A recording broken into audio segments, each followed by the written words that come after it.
I'm Trevor Alonzo. This is my review of Texas Chainsaw Massacre. No, not that one.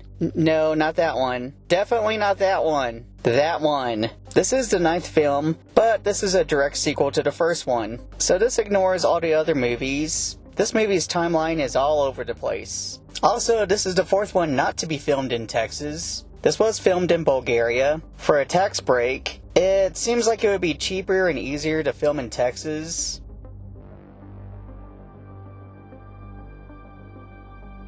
The plot revolves around a group of young 20-something social media influencers that buy a ghost town in Texas, wanting to gentrify it into a new hip town to start over. I don't know, I guess they were trying to make it a new Austin or hipster town. As they look over the town while waiting for investors to show up, they see and overreact to the sight of a Confederate flag on a building, to the point that the movie plays very dramatic music when this happens. I don't like the flag, but it's a Texas ghost town. What did they expect? They go into the building thinking that they own it. It turns out an old woman who ran an orphanage out of the building is still living there, along with a big hulking guy. The young 20-somethings call the cops wanting them out. The old lady starts to have a heart attack due to the shock. The police do take her and the big guy to the hospital. That's over an hour away. On the way there, the old lady dies. And surprise, the big hulking guy that doesn't show his face turns out to be Leatherface. He freaks out and starts a killing spree.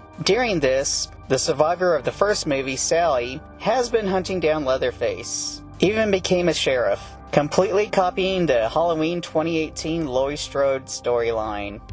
Okay, the first big problem is almost every character in this movie is unlikable. And the one that really is likable is killed early on. They definitely made this so that you like it when somebody gets it. But you don't worry about somebody not making it out of the movie alive. You don't feel for any of the characters. All the young people are unrelatable in this movie. This could have been a better story of old versus new, which the first Texas Chainsaw had hints of. And they were talking about the family losing jobs at the slaughterhouse to a machine. Instead, this movie makes a trendy town sound bad. Even a character in this movie says, "Your idea is stupid." Hell, they prove it's a bad idea right away. When the old lady has a heart attack, there's no doctors or police besides the ones a town over, or even a fire department. If somebody gets hurt remodeling those buildings, they're screwed. All these young people are so sheltered. It's ridiculous. To the point that they seem really helpless. One girl is a victim of a school shooting, and it's handled very poorly in this movie. Her friends early on see a guy at the gas station with a gun. They make fun of him for it. They treat him like shit.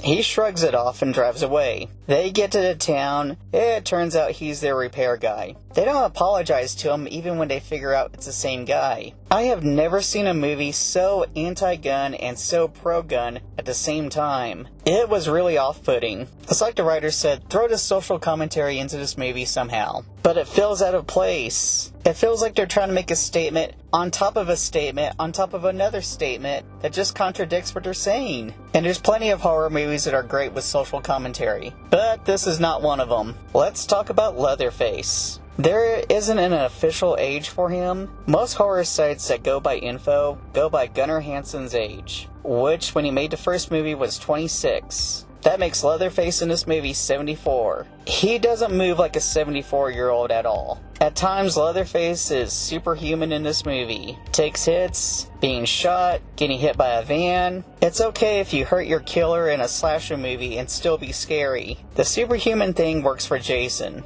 since he's an undead zombie. I had this complaint about the last Halloween where they made him too powerful. Also, Leatherface works better with a crazy family. He really isn't a lone killer. This was always a big part of the Texas Chainsaw series. But lately they keep having him alone. I also thought that the faces that Leatherface wears are his victims. In this movie, he actually cuts off the old lady's face and wears it, which seems out of place. It was the old lady who took care of him. It just seemed to have character. Okay, Leatherface gets his chainsaw that was hidden in a drywall at the orphanage. Amazingly, the chainsaw starts up right away, with gas already in it. I have trouble with the lawnmower going after the winter while the thing was in storage since last summer. And that's just a few months. And that was taking care of it. This chainsaw has been left in the walls for years. letting everything collect on it. The kills in this movie are pretty good. The gore is great. Well, the practical gore. The CGI gore, on the other hand, it's pretty bad.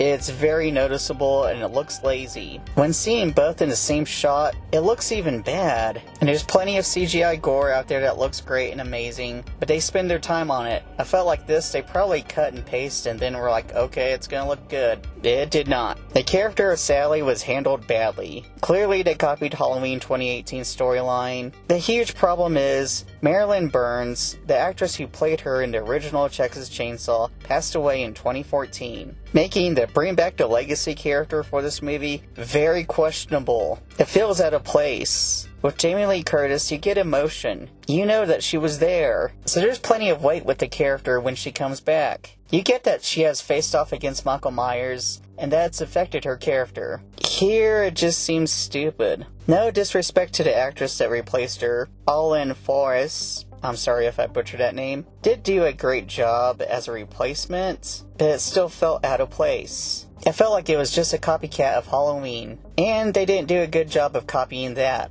At one point, she picks up two girls running from Leatherface, turns off the car and says, "He's after you. I can't let you go until I get him." She's putting their lives in danger. Laurie wouldn't do that. It's completely disrespectful what they do to her character. I'll get into that in spoilers. Now, this movie was the best filmed, which is both good and bad for this franchise. Good that you can see everything, it's very clear, it's a very clean, polished movie. The bad thing? The movies never really started off cleaned and polished. The movies were always dark and gritty. There was like a documentary type style to the Texas Chainsaw movies. It worked better that way. That's why a lot of people complained about the remakes. For something that's supposed to be a direct sequel to the first one, you would think they would try to go more with that filming style. The music, it's okay. I have to complain about the end credit music. It seems like it's very generic techno music. I feel like I could search that on YouTube and find a public domain one that sounds exactly the same. Okay, let's talk about the scene. And this isn't a spoiler yet because this is in the trailer. Okay, so this is no longer the worst line in the whole series. That's right. Do your thing, cuz. Now this is. Try anything and you're canceled, bro. Okay, the bus scene. Literally an entire bus full of victims. Leatherface gets on the bus, he kills a few people, gets past a doorway, and it's basically a party bus style bus. Everyone literally starts filming and streaming. One guy says, "Do anything and you're canceled, bro." Did they really expect that to stop him? Are they so sheltered that they think that everyone's like, "Oh no, I can't be canceled"? Leatherface literally kills everyone on the bus except for two people. Even worse, nobody tries to fight back. Nobody tries to really get out of the bus except for one girl who kind of gets out an open window, but then she's cut in half anyway. I guess they didn't want to pay for bus glass or something because no one tried breaking the windows to get out. It's literally a bus full of helpless people. This movie is not the worst in the series, but it's not the best. Okay, spoilers. Okay, Sally, when she shows up, she's terrible at trying to kill Leatherface. And this seems like a whole letdown to the character as they try to build her up as this mean girl who's going after Leatherface, and complete disrespect to the character as well. At one point, she finds Leatherface in a room, he's sitting down, she's about to shoot him, but doesn't take the shot. I feel like Laurie Strode would have taken the shot, and yelled at Michael at the same time. Instead, she has him in the sight for a while, does nothing, and he walks out of the room. And then later on, when she's trying to shoot him in the street, Leatherface brutally murders her by sticking a chainsaw straight through her, and then throws her into a big pile of trash. Like, what was the point of bringing her back if she doesn't get Leatherface? It seems like if she got Leatherface, it would be more of a point to bring her back. Instead, it feels like a complete disrespect to the character. Okay, the girl that's the victim of the school shooting starts having PTSD on the bus. Her sister gets her out of the bus through a restroom window. They hit Leatherface with a van, and of course crash. Now, the sister is trapped in a van. The girl that's a victim of a school shooting grabs a gun and starts trying to shoot Leatherface. But of course she doesn't know how to use it, and Leatherface starts going after her. As she's running away, she sees Sally. Sally's still alive. Sally loads the gun and tells her, "You can't run away, you have to go after him or it'll haunt you for the rest of your life." Which is very terrible advice. I'm sorry, but there are people who are haunted by it, even if they don't run away. Of course, she goes after Leatherface, tries shooting him, hunts him down. Her sister somehow got out of the van, and they face off against Leatherface. And of course, he's superhuman, so he's surviving throughout half of this stuff. They think they kill Leatherface, leaving his body in a pool of water. For some reason, there's a pool of water. As they're trying to drive away, it's basically a homage to the original movie's ending. They get in a Tesla car. It's a self-driving car. They start it. I'm sorry, at this point, I wouldn't be like, "Oh, let's go normally out of here." Sorry, even if I think he was dead, I would haul ass out of here. Surprise! Leatherface is alive. He grabs his older sister, pulls her out of the car. The school shooting victim gets out the sunroof.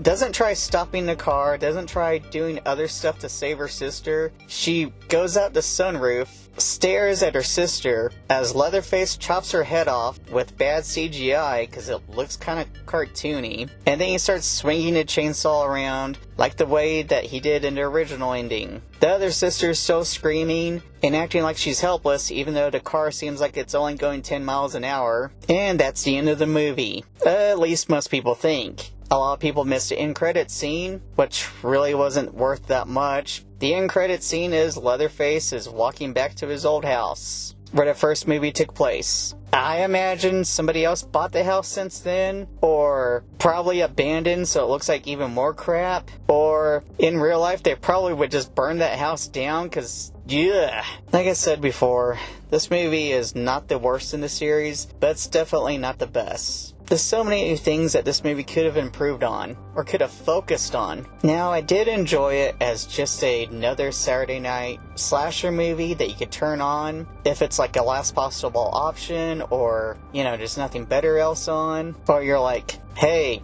sometimes I like watching not so good movies, let's watch this. But for the legacy of Texas Chainsaw Massacre, it should have been so much better. That's why I'm giving this movie a 3 chrome chainsaws out of 10. This movie series timeline is all over the place. Some people actually think this is a remake. That's why my next video is going to be about the timeline of Texas Chainsaw Massacre series. Thank you for watching my video.